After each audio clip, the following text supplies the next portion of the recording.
জানো তো দিন দিন যতই এই সোশ্যাল নেটওয়ার্ক সাইটে আমি ভিডিও দেখছি বা নিজে ব্লগ বানাই বলে আমার কাছে তো অনেক ব্লগই সাজেস্ট হয়ে আসে। তো যেটা বুঝতে পারি না, মানুষ এখন ভীষণ ধোঁয়াশার মধ্যে থাকে। মানে ধরো ভিডিওতে আমরা যেটা দেখি সেটার বাইরেও কিন্তু একটা জীবন থাকে, তাই না? যেমন আমি এই যে ধরো ভিডিও বানাতে ভালোবাসি, এটা কিন্তু আমার পেশা না, আমি ভালোবেসে বানাই। সেরকমই এই ভিডিও ছাড়াও কিন্তু আমাদের একটা বাস্তব জীবন আছে, তার কতটা আমরা দেখাতে চাইছি সেটাই কিন্তু আমরা দেখাই। নমস্কার, আমি চন্দ্রিমা, আই হোপ ভিডিওটা ভালো লাগবে। আজকে সকালে বানিয়েছিলাম রাঙালুর পরোটা, তোমাদেরকে আগের দিন বলেছিলাম। তখন অনেকেই কমেন্টে আমাকে বলেছিল যে দিদিভাই কীভাবে বানিয়েছিলে। তো সেটা পরে বলছি। সিঁড়ি দিয়ে ওপরে উঠে এই সুন্দর একটা পাহাড়ের যদি সাথে দৃশ্য দেখতে পাই, বলো তো কতটা ভালো লাগে। তার সাথে এইভাবে পায়রা সামনে দেখতে পেয়েছিলাম, আমার তো খুব ভালো লাগে। ওপরে গাছগুলো একটু দেখলাম।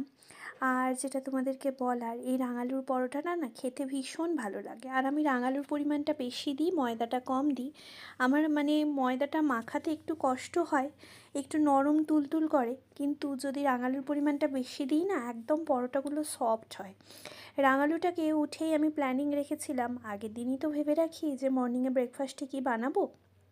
তো আমি ওই জন্য উঠেই প্রথমে প্রেশার কুকারে সিটিতে বসিয়ে দিয়েছিলাম। দুটো সিটি পড়তেই প্রেশার কুকারে আমার হয়ে গেছিলো রেডি। তারপর ওটা খুলে দিয়ে ওপরে আমি এসেছিলাম গাছগুলো একটু দেখতে, ওপরে একটু পাহাড়ের ভিউটাও দেখতে পাই।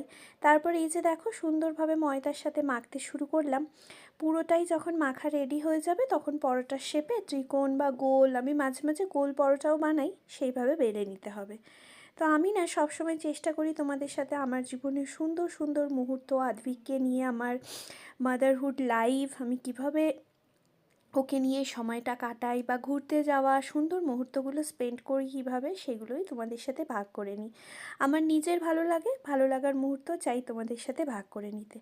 তোমাদের আমার ভিডিওগুলো কেমন লাগে অবশ্যই পারলে একটা ছোট্ট কমেন্ট রেখে যেও। আমি বড়সড় কেউ ব্লগার না, তাও চেষ্টা করি কিন্তু অনেক ভালোবেসে বানানোর, জানো তো। সাথে বানিয়েছিলাম সাদা আলুর তরকারি। বেশ কয়েকটা দিন হয়ে গেল সাদা আলুর তরকারি মনে হচ্ছিল অনেকটা দিন খাওয়া হয় না। সাদা আলুর তরকারিটা আমার খুব ভালো লাগে আর আমার হাজব্যান্ডেরও ভীষণ প্রিয়। পরোটাগুলো না আস্তে আস্তে স্পুনে করে তেল দিয়ে আমি ভেজে নিই, যাতে একটু কম তেল খাওয়া হয় আর কি। তো ব্রেকফাস্টে মোটামুটি আমি রাঙালুর পরোটা যেদিন বানাই, আমার তো সাইডে মনে হয় কিছুই আর লাগবে না, পরোটাগুলো এতটাই সুইট আর এতটাই সফট হয়, এমনিই খাওয়া হয়ে যায় মনে হয়। কিন্তু সেই দিন একটু আলুর তরকারি বানাতে ইচ্ছে হয়েছিল, তাই বানিয়ে নিয়েছিলাম। তো সবটা রেডি করে, হাজব্যান্ডের জল গরম সবটা রেডি করে আমি বানাতে গেছিলাম। ফিরে এসে দেখলাম আদ্ভিকও উঠে পড়েছে, তো ওর খাবারটাও রেডি করব বলে ভেবেছিলাম, তারপর দুজনের টেবিলে নিয়ে নিয়েছিলাম। তো ভালো থেকো সবাই, আবার দেখা হবে তপর।